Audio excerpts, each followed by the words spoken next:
आपण आता पहिल्यांदा काय बघणार आपल्याला मराठी विषयाचा अभ्यास कसा करायचा किंवा काही गोष्टी तुमच्या लक्षात राहत नाही त्या का राहत नाही त्या कारण तुम्ही अजून शोधायचे किंवा मोहरवर चाला म्हणलं सपाट अशा गोष्टी बरेच जण होत्या बरेच जण विचारते त्याला सगळे काय करायचं काय नाही कशा पद्धतीने लक्षात ठेवायचं तर त्यासाठी सगळ्यात महत्वाचं आपली वही नोट्स सगळ्यात महत्वाचं पुस्तक मोहरवाळांचे पुस्तक वाचायचं त्याचे नोट्स काढायचे स्वतः आपल्या भाषेत काढायचं दुसऱ्याच्या कॉपी करायच्या नाही त्या आपल्या भाषेत काढायच्या आणि ती करत असताना आता ज्या वेळेस तुम्ही समजा एखादा वाचलाय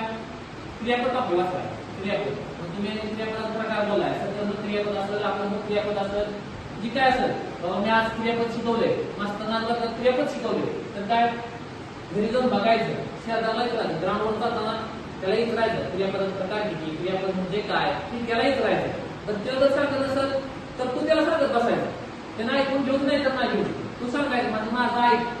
मी बोलतोय ना ते ऐक म्हणायचं माझं मी जी काय बोलत असेल ती आणि तो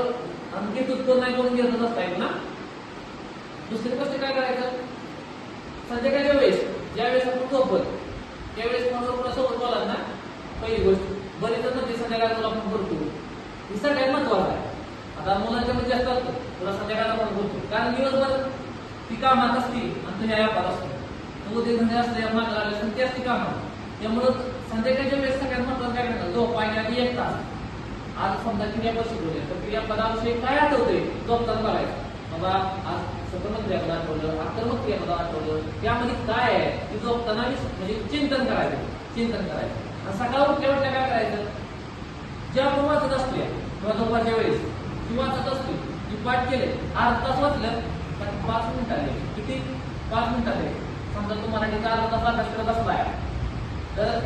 प्रयोग वाचत बसलाय तो अर्धा तास वाचत बसलाय तर त्यावेळेस काय करायचं की फक्त आपल्या वहीचं पेज घ्यायचं आणि जे काय वाचलंय तो अर्धा तासात जे काय वाचलंय ती वहीमध्ये उतरून काढायचं न बघता पुस्तक इकडे ठेवायचं आणि न बघता आपल्या वहीमध्ये उतरून काढायचं बाबा कशा काय वाचले काय आठवते मग तुला डायरेक्ट तो उपयोग आठवला तरी सुरुवातीला भावी उपयोग आहे तर मला मतदान